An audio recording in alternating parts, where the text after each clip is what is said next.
ತಕ್ಷಣದಲ್ಲಿ ನಿನ್ನ ಭಾವ ಏನಾದ ಹನುಮನಿದ್ದಲ್ಲಿ ಹೋಗಬೇಕು. ಆದಷ್ಟು ಬೇಗನೆ ಶಕುಕನ್ನ ಬಿಟ್ಟು ಕಳುಹಬೇಕು ಎಂಬುದಾಗಿ ಒಡೆಯ ಶ್ರೀರಾಮ ಮಾಡಿದ್ದಾನೆ ಅಂತ ಹೇಳಬೇಕು. ಜೊತೆಗೆ ಆ ಶಕುಕನ್ನ ಬಿಡಿಸಿಕೊಂಡು ಬರಬೇಕು. ಆದಷ್ಟು ಬೇಗನೆ ಹನುಮಂತನೇ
ಯಾಕಂದರೆ ಪ್ರಭು ಶ್ರೀರಾಮನ ವೈರಿಯಾದಂತಹ ಶಕುಂತಲನನ್ನು ನಿನ್ನ ಬಳಿ ಇರಿಸಿಕೊಂಡಿದ್ದೀಯ.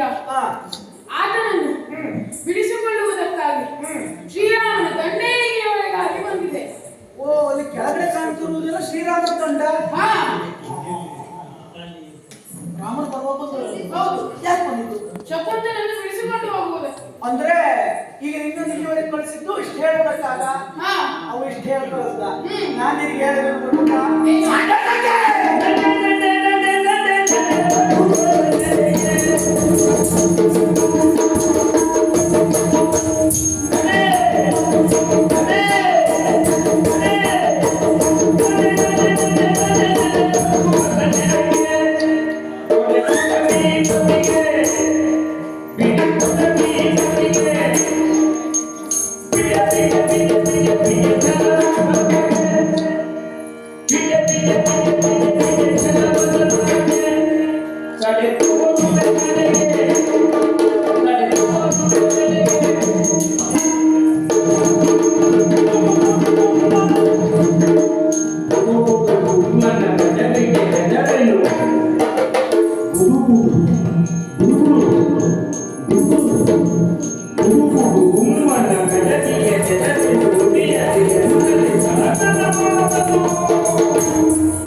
ಒಬ್ಬರಿಗೂ ಅರ್ಥ ಆಗುವುದಿಲ್ಲ. ಈಗ ಬಿಡಬೇಕು ಅವರನ್ನ. ಬಿಡುವ ಮೊದಲು ಬಿಡೆನ ಪರವಿಪತಿಯ ನಿಮ್ಮೆಡೆಗೆ ಗುಡುಗುಡು ಗುಮ್ಮನನ್ನ ತೋರಿಸಿ ಹೆದರಿಸುವುದಕ್ಕೆ ಸಣ್ಣ ಮಗು ಅಂತ ಭಾವಿಸಿಕೊಂಡ್ರ ಅಲ್ಲ. ಎದುರಾಗಿ ನಿಂತವ ಹನುಮ. ಇದನ್ನು ಸರಿಯಾಗಿ ನೀನು ಅರ್ಥವಿಸಿಕೊಳ್ಳಬೇಕು. ಬರ್ತದ ರಾಮನ ದಂಡು. ರಾಮನ ದಂಡು ಏನು ಎಷ್ಟು ಎನ್ನುವುದಕ್ಕೆ ಎದುರಾಗಿ ನಿಲ್ಲುವ ಈ ಹನುಮ ಬಂದಿದೆಯಲ್ಲ, ನಿನಗೊಂದು ಸರಿ ಉತ್ತರ ಕೊಟ್ಟು ಕಳಿಸ್ಬೇಕಲ್ವ. ನಿಮ್ಮೊಡೆ ರಾಮನಿಗೆ ಅರ್ಥ ಆಗ್ಬೇಕು ಅಂತ ಆದ್ರೆ, ಸರಿ ನಿಮ್ಗೆ ಅರ್ಥ ಆಗ್ಬೇಕು ಅಂತ ಆದ್ರೆ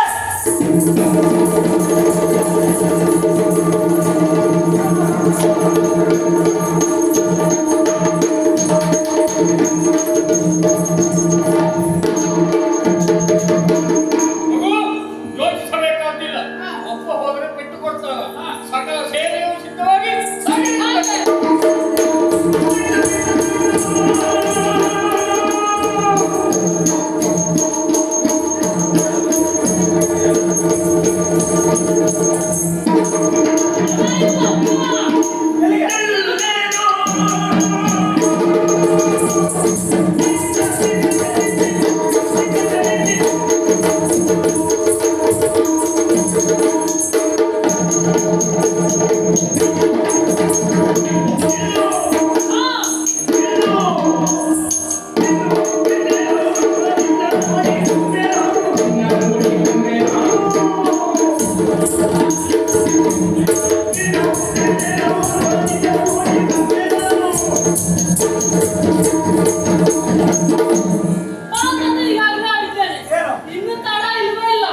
ಇನ್ನು ಯುದ್ಧ ಪೆಟ್ಟೆ. ಯುದ್ಧ ಹೌದೌದು. ಬೆಟ್ಟ ಬೆಟ್ಟೆ. ಕೊಡುವುದು ನಾನು. ನಾನು ತಿರುಗಿಸ್ಕೊಡೋದೆಷ್ಟು ಒಂದು. ಒಂದು ಹೌದು, ಹೌದು. ನಾನು